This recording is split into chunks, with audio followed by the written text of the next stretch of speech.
오늘 나눌 말씀은 오라 나는 공고한 사람이로다에 대하여 말씀을 나눠보겠습니다. 로마서 7장 24절에서 25절 오라 나는 공고한 사람이로다. 이 사망의 몸에서 누가 나를 건져내랴. 우리 주 예수 그리스도로 말미암아 하나님께 감사하리로다. 그런즉 내 자신이 마음으로는 하나님의 법을 육신으로는 죄의 법을 섬기노라. 이 말씀은 성령께서 고백하게 하시는 내용입니다. 공고한 사람들은 사망의 몸에 있음을 알고 자기 자신이 죽은 자로서 간절한 심령으로 그곳에서 구원을 받고자 하는 애절한 마음으로 그리스도께 나아가는 사람들입니다. 그리스도인들조차도 자기 자신을 아는 사람은 많지 않습니다. 그들에게 희망은 오로지 그리스도께 나아가는 길 외에 방법이 없음을 알고 전념하여 간구하는 사람들입니다. 자신의 행위가 아닌 그리스도의 행위인 성령을 보내주심으로써만 사망의 몸에서 건져냄을 받을 수 있게 됨을 아는 사람들로서 구원의 도를 마련하신 하나님께 감사하며 나아가는 심령들입니다. 여러분들은 성령을 받아야만 구원을 받는다는 원리를 이제 알게 되었습니다. 그러면 이제부터 마음으로 하나님의 법을 육신으로 죄의 법을 섬긴다고 고백하며 성령을 구하는 사람들이 될 것입니다. 자신에게 희망을 두지 않고 이제는 성령을 받으러 나가야 한다는 것을 알고 구하게 될 것입니다. 이것이 그리스도를 바라보는 사람들입니다. 이러한 사람들은 자신에게 소망이 없기 때문에 그리스도로 말미암아 하나님께 감사함이 나오게 되는 것입니다. 감사는 절실한 필요에 의해 나오는 것이고 이 고뇌의 과정 없이는 성령이 임하실 수 없게 되는 아주 중요한 단계이기 때문에 바울은 기록했습니다. 이 부분을 많은 신학자들은 의견이 분분합니다. 거듭난 이전의 상태이다 혹은 거듭난 이전과 이후 모두의 상태이다 라고 말하고 있습니다. 분명히 거듭난 이전의 상태와 이후의 마음 상태는 다른데 과거에는 죄를 많이 지었지만 거듭난 후에는 죄를 적게 짓는 것이라고 생각해서 거듭나기 전과 후의 상태이다 라고 말하는 것입니다. 이 상태는 둘 다 죄의 법이 지배한다는 사상으로 거듭난 이후에도 죄를 이길 수 없고 거듭난 이전이나 이후나 죄를 지을 수밖에 없기 때문에 모두 그리스도를 필요로 하고 그리스도로 인하여 감사하다고 말한다고 합니다. 그러나 이것은 바울의 고백과는 이치적으로 맞지 않습니다. 바울은 로마서 8장에서 7장과는 완전히 다른 죄의 승리의 고백을 하게 되는데 이것에 대한 바른 이해가 필요합니다. 이전과 이후의 차이는 그리스도의 동거냐 분리냐의 차이가 있는 것입니다. 분리는 죄의 법의 지배에서 통탄하게 되나 동거일 때는 하나님의 법, 생명의 성령의 법이 마음에 기록되므로 죄를 승리할 수 있어서 그리스도께 감사하게 되는 것입니다. 둘 다 감사하는 것은 같지만 감사의 동기가 다릅니다. 이전의 고백은 죄를 짓는 자신을 보고 그리스도를 향해 나아갈 수 있음으로 감사하게 되는 것이고 이후의 고백은 그리스도와 동거함으로 자신 안에서 죄를 이길 수 있게 되므로 감사하는 것입니다. 그러나 많은 그리스도인들이 성령이 하시는 일에 대한 분별이 없기 때문에 부르심이라고 하는 성령의 이끄심의 부분과 택하심의 경계를 모르기 때문에 그리스도인들이 하나님께 열성을 갖고 전도를 하고 신앙을 잘하면 모두 구원받은 사람들이라고 기준을 정하게 되어 그러한 상태에서는 성령의 임하심의 경험이 없어서 죄를 짓기 때문에 거듭난 이후에도 이러한 고백을 할 수밖에 없다고 합니다. 이끄심의 부분도 택하심의 부분으로 생각하게 되어 구원의 기준이 명확하지 않고 이끄심과 택하심의 기준이 없게 되면 믿음으로 말미암는 의에 대한 개념이 모호해져서 십자가의 능력을 낮추어 놓아 믿어도 의가 따르지 않고 의로운 행위가 나타나지 않게 되는 것입니다. 십자가의 경험을 했다고 고백하나 교회를 다니고 교회 봉사를 하는 것 외에 마음은 여전히 죄를 짓게 되고 신앙의 혼란을 겪게 됩니다. 그러다 하나님께서 함께 하신다는 표의 기적들이 일어나면 이것이 성령 받은 증거로 구원의 표라고 생각합니다. 이렇게 성령에 대한 오해를 하게 되면 하나님의 능력은 기적이 일어나는 것으로 중심 사상이 됩니다. 하나님의 능력을 이야기하라고 하면 하나님께서 일으키신 기적에 대해 간증을 하게 되고, 기적을 일으키신 하나님의 사랑과 은혜에 대해 간증하면 은혜를 받았다고 감동을 받게 됩니다. 그러나 하나님께서 일으키신 기적은 구원의 증거가 아닙니다. 오늘날 많은 사람들이 기적에 미혹되고 있습니다. 마태복음 12장 39절, 예수께서 대답하여 가라사대 악하고 음란한 세대가 표적을 구하나 선지자 요나의 표적밖에는 보일 표적이 없느니라. 그리스도 당시에도 사람들은 표적 보여주기를 원했습니다. 그러나 그리스도께서는 악하고 음란한 세대가 표적을 구한다고 합니다. 그리스도께서 보여주실 표적은 요나의 표적이라고 합니다. 요나의 표적은 자신의 십자가의 죽음 3일간을 말합니다. 그리스도께서는 이 땅에 오신 목적이 죽기 위해 오신 것입니다. 곧 어린 희생 양으로 오셔서 죽음의 봉사를 하시면 대제사장이 되시고 중보자가 되실 수 있게 됩니다. 요나의 표적은 십자가의 사건을 말합니다. 오늘날 성령께서도 우리에게 역사하시는 것은 죽음으로써 십자가로 인도하는 일을 하시기 위하여 우리를 이끄시는 일을 합니다. 그리하여 그리스도의 길을 우리도 갈 수 있도록 도우시는 일을 하십니다.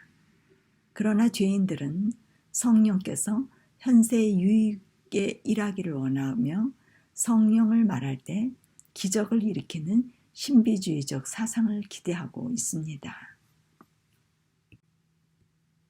저희 아이가 차에서 내리다 바지에서 지갑이 흘러나와 잃어버렸는데 알지 못하고 있다가 그 사이 눈이 많이 내려 쌓이고 난 후 차로 다시 나가다가 지갑을 잃어버린 걸 알게 되었습니다. 그러나 주차장은 이미 눈이 많이 쌓여 어디에서 찾아야 할지 몰라 마음이 다급해졌습니다. 운전을 하려면 라이센스가 필요한데 당장 운전을 못하는 일과 여러 가지 일들이 머리에서 교차되면서 하나님께 기도를 드리고 난 후 갑자기 한 지점에 눈을 파보고 싶은 마음이 들어 눈을 파헤치기 시작했습니다. 한참을 파다 보니 지갑이 깊숙이 보이는 것입니다. 이러한 기적으로 기도의 응답을 받았다고 저희 아이가 세상을 포기하고 하나님만 사랑하는 아이가 아닙니다. 세상 아이들과 같이 여전히 세상의 뜻을 가지고 교회를 다니고 하나님을 단지 알기 때문에 다급할 때 필요에 의하여 기도한 것입니다. 이것은 성령의 이끄심의 과정에 하나님의 살아계심을 느낄 수 있는 기도 응답을 받게 되는 것입니다. 믿음으로 인도되기 위하여 성령께서 일하시는 과정이 됩니다. 물론 하나님은 저희 아이를 사랑하시지만 그러한 기도를 하고 응답받았다고 구원받은 증거가 될 수는 없습니다. 저에게도 하나님을 알기 전에 남편의 잘 나가던 사업이 망하게 되자 한순간에 거짓 신세가 되었습니다. 그때 막막한 상태에서 사람들에게 구차하게 말할 수 없는 먹고 사는 생계의 해결을 하나님께 구할 수밖에 없었습니다. 하나님, 먹고 사는 생활비 해결해 주시면 이것으로 하나님이 살아계시다는 것을 증거로 삼고 잘 믿겠습니다. 도와주세요. 그렇게 기도했고 며칠이 지나자 한국의 동생이 공부하러 유학 와서 생활비를 내고 있을 테니 공부할 때까지 머물게 해달라고 말하는 것입니다. 생각지도 못했던 일이 생긴 것입니다. 그달부터 생계가 해결되었고 남편은 공부를 해서 졸업을 하여 일을 하게 되었고 첫 주급을 타오던 달에 동생은 떠나게 되는 기적의 일들이 생겼는데 그때 저는 하나님을 잘 모르고 예수님도 모르고 현세의 유익을 위하여 필요를 채워달라고 기도한 것뿐입니다. 제가 예수님을 알게 된 것은 그 후의 일입니다. 구원은 그 후에 받은 것이지 이 기도와 응답은 구원을 받기 위해 이끌리는 과정의 일이었습니다. 이러한 기적은 모든 사람들에게 일어나며 특별히 기독교 신앙을 하는 사람들에게 하나님께서 구원으로 이끄시는 과정에 많은 기적들이 일어나게 됩니다. 이 기적은 저에게만 일어나는 것이 아니고 여러분 모두 이러한 기적을 많이 경험하셨을 줄 압니다. 간증을 하라고 하면 이러한 기적을 통하여 하나님의 사랑을 나누는 간증들이 많습니다. 제가 한 번은 유명하신 스님께 하나님의 능력을 알게 해드린다고 제게 일어난 간증을 말했더니 그분의 말씀이 집사님, 불교계에서 일어나는 기적도 엄청난 기적들이 많이 일어납니다. 하나님만 기적을 일으키시는 분이 아닙니다 하시는 것이에요. 이렇게 기적은 각 종교계, 심지어 안 믿는 사람들에게도 일어나고 있습니다. 오늘날 세상의 뉴에이지 운동에는 엄청난 기적들이 일어나는데 기적이 아니면 미혹을 받지 않게 됩니다. 우리 죄인들은 이기심을 가지고 있기 때문에 기적을 좋아하여 가장 큰 미혹이 기적이 됩니다. 마치 도깨비 방망이 한번 휘두르면 돈 나와라 뚝딱 하고 내리쳐서 이루어지는 일이 이기심을 가진 죄인들은 싫어할 사람이 없습니다. 그래서 기적들에 대하여 말하는 것이 죄인들의 최대 관심사가 될 것입니다. 기독교인들 사이에서도 기적을 이야기하는 간증을 듣는 것이 가장 인기 있는 프로그램입니다. 그러한 간증 이야기를 들으면 하나님께서 살아 역사하시는 실제 하나님을 느낄 수 있습니다. 제가 말씀을 전할 때 사람들이 식사 후 강의하고 졸고 있을 때 기적 이야기를 시작하는 것이 모든 사람의 졸음을 깨울 수 있는 유일한 방법입니다. 이렇게 인기 있는 이야기가 기적 이야기입니다. 저는 다양한 기독교인들을 접하게 되는데 특별히 선교를 많이 하시는 선교사님들과 목사님들, 전도사님들에게 선교지에서 일어나는 기적들은 엄청난 일들이 일어나고 있습니다. 순수한 영혼들이 믿기 시작할 때 일어나는 많은 기적들을 보고 선교사님들은 현지에 와서 보고하게 됩니다. 선교사님들은 그러한 기적을 보며 자신이 하고 있는 일에 하나님의 인정하시는 표로 삼고 자신이 구원받았다는 증거라고 생각합니다.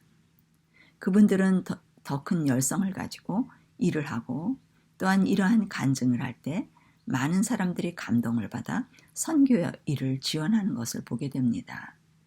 그러나 선교지에서 일한 선교사님들이 다 그리스도의 마음을 소유한 분이 아니고 여전히 이기심을 가지고 선교지에서 선교사끼리 싸우고 알력 다툼이 있는데도 기적은 여전히 일어나는 것을 보게 됩니다. 선교 갔다 오신 분들이 선교지에서는 환경과 마음이 그리스도를 좀 닮은 것 같다가 돌아오면 자신의 마음으로 다시 돌아오게 된다고 고백합니다.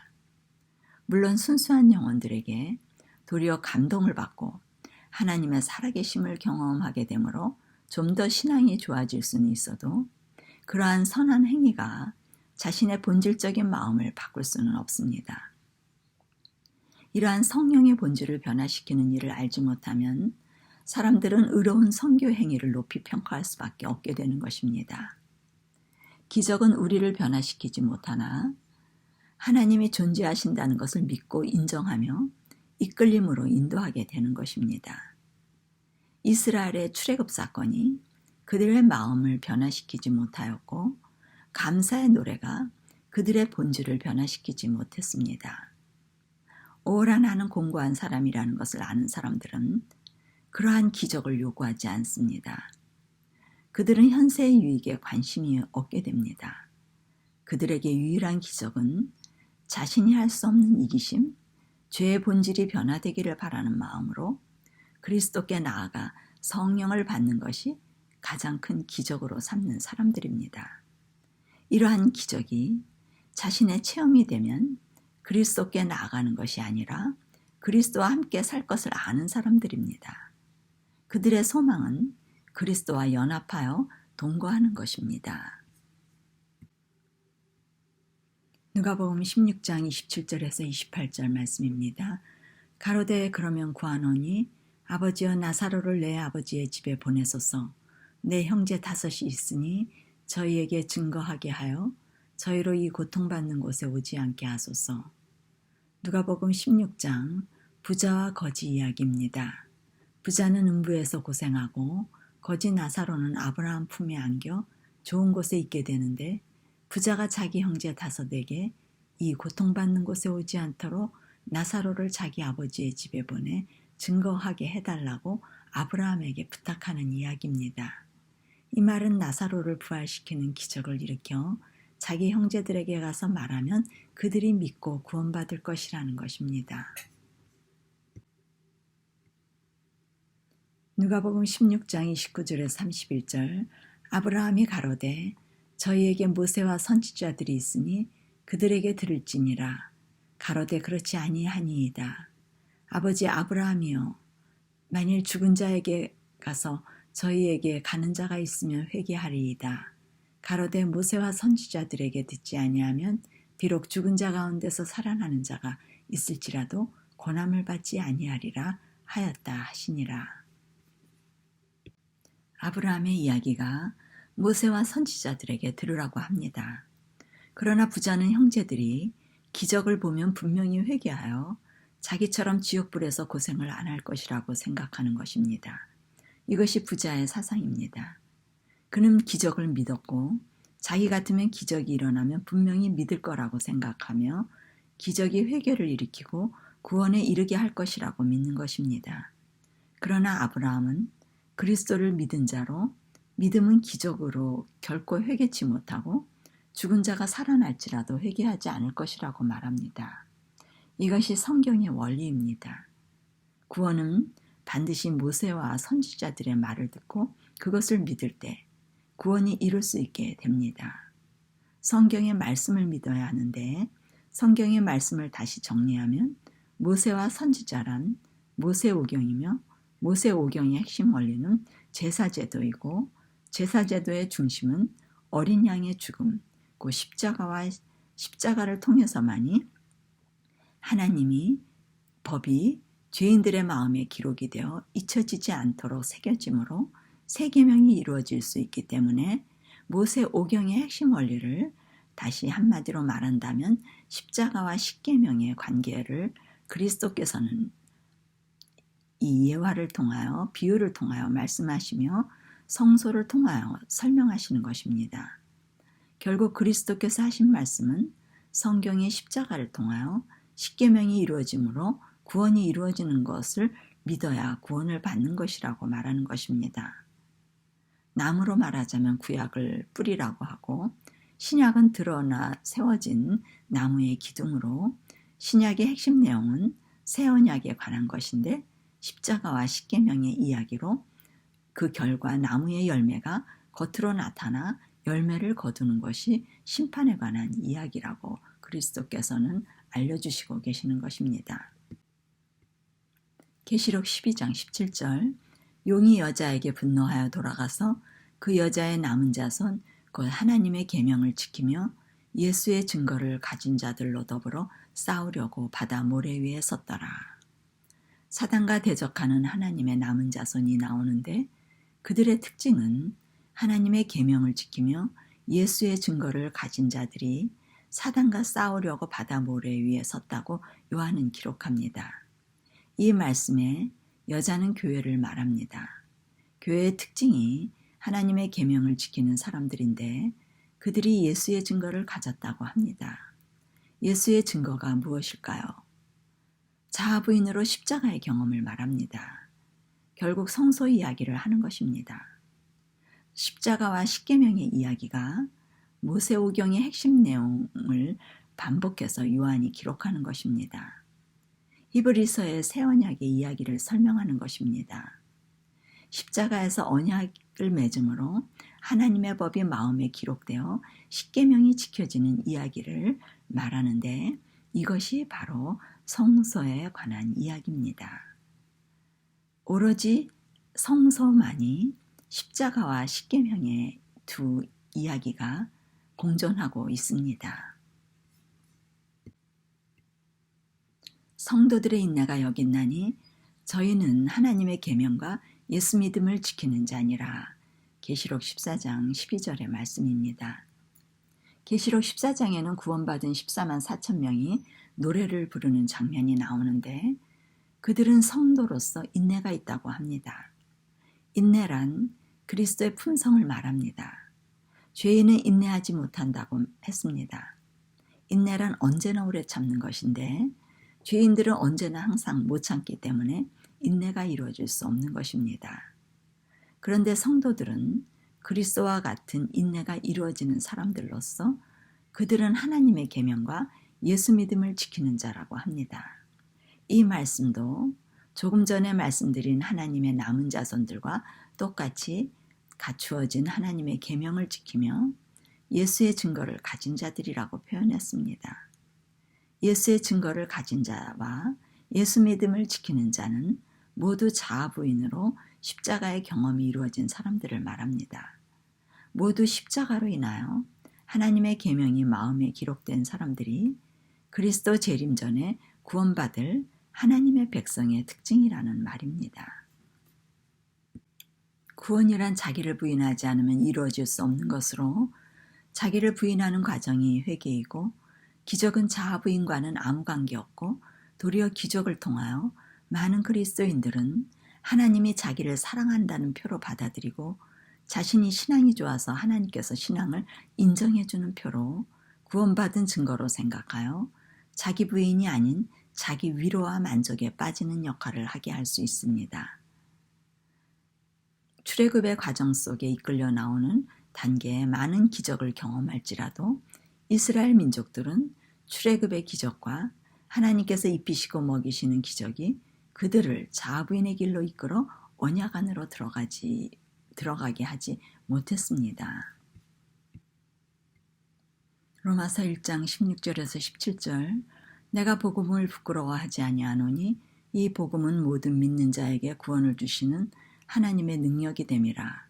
첫째는 유대인에게요 또한 헬라인에게로다. 복음에는 하나님의 의가 나타나서 믿음으로 믿음에 이르게 하나니 기록된 바 오직 의인은 믿음으로 말미암아 살리라 함과 같으니라. 오라 나는 공고한 사람이라는 고백으로 자신이 죄의 법을 섬기고 있다고 고백하는 고백은 의가 자신에게 나타나지 않음을 말하고 복음의 능력이 없게 되고 말씀과 일치하지 않게 됨을 한탄하는 것으로 복음에는 하나님의 의가 나타나서 믿음으로 믿음에 넉넉히 이르게 하고 모든 믿는 자에게 구원을 주시는 하나님의 능력이 된다고 바울은 기록하고 있습니다. 바울의 공고한 사람이라는 고백이 거듭난 이후에도 해당되는 말씀이라고 많은 신학자들과 지도자들이 생각하게 됩니다. 지도자들 자신들부터 성령이 임하셔서 하나님의 법이 마음판에 기록되는 일의 경험이 없으면 말씀을 보아도 자기의 경험으로 보기 때문에 이해하지 못하는 해석이 나오게 됩니다. 마치 과거에는 하나님의 법이 적게 있었고 죄법이 많이 지배하던 상태에서 거듭나면 하나님의 법이 많이 지배하고 죄법이 조금 지배하는 것처럼 생각하도록 하는 것입니다. 이것이나 저것이나 두 법이 양존하는 것으로 이해하여 왔다 갔다 하는 것에 익숙해져 있습니다. 그리스도인들은 자신과 다른 사람들이 모두 죄인인 것을 머리와 이론으로는 알지만 자신들의 생활에 적용할 때 잊어버리고 죄인을 다루게 됩니다. 모두 이기심 때문에 불평하고 불만도 생기고 고통도 온다는 것을 아는 사람들이지만 자신들의 일들에서 왜 저 사람은 저렇지? 왜 모르지? 왜 힘들게 하지? 왜 내게 스트레스를 주지? 상식이 아니잖아? 등 알고 있다가도 어느 순간 왜라는 생각이 드는 것입니다. 그러나 의인은 자기와 다른 사람이 죄인인 것을 항상 알 뿐 아니라 잊어버리지 않는 사람들입니다.